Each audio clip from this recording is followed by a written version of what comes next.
हिजो त मासु खायौँ, आज के खाने, आज त सब्जी खानु पर्यो भनेर मैले फ्रिजमा हेरेको त भिन्डी देखेँ। भिन्डी चाहिँ मैले एकछिन सुकाएर राख्छु के पानीमा धोएर। हेलो साथीहरू, स्वागत छ फेरि पनि मेरो डे मिनी ब्लगमा।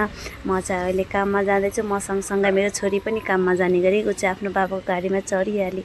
म चाहिँ काम गएर पनि आइसकेँ। घरमा हेरेको त कसैलाई पनि भेटिनँ कि छोरी मम्मी नानु चाहिँ पार्कमा जानुभएको रहेछ। छोरीले लगेर ऊ चाहिँ पुरै मस्तले खेलिरहेको। मलाई त आज अजिब लाग्यो कि उसलाई हेर्दा पनि। कहिले झुलामा नबस्ने मान्छे आज त डाइरेक्ट झुलामा बसिदिएको। मलाई त दङ्गै लाग्यो कि जहिले पनि बसाउँदाखेरि यस्तो रुन्थ्यो नि त त्यो। आज त खै के पो मन लाग्यो उसलाई, आफै झुलामा बसिरहेको छ। यता चाहिँ बच्चा बच्चीलाई पानीको लागि सुविधा पनि गरिदिएको छ कि जे होस् राम्रो छ ठाउँ चाहिँ बच्चा बच्चीको लागि। उनीहरू चाहिँ सबै आउँछन् कि यतातिर चाहिँ यता यिनीहरू चाहिँ यतै लोकल उनीहरू हुन्। आफ्नो छोराछोरीलाई लिएर आउँछन् कि खेलाउनको लागि। हामी चाहिँ घर फर्किएँ, साँझ पर्न लाग्यो नि त, खाना पनि बनाउनु पर्छ। त्यही भएर हामी त आइहाल्यौँ।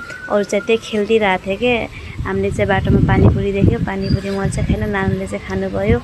मलाई चाहिँ त्यति खाना मन लागेन कि केटाकेटीहरूलाई फेरि त्यस्तै त हो नि, घुमाउन भने चाहिँ कति खुसी हुन्छन्। म चाहिँ फेरि घरमा आएर खाना बनाउन लाएँ।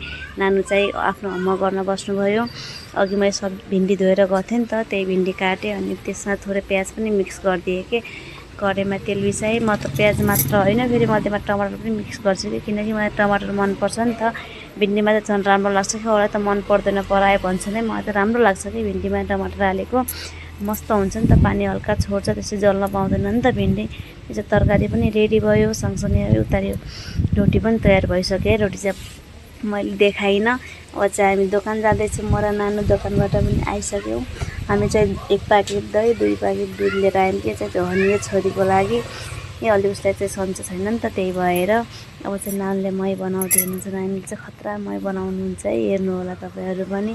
उसलाई मस्त राम्रो राम्रो बनाउँछन् कि मलाई चाहिँ त्यति राम्रो बनाउनु आउँदैन नि त। यस्तो कुरामा चाहिँ उनीलाई फेरि पर्फेक्ट छन् कि। आजलाई यति नै, बाई बाई साथीहरू।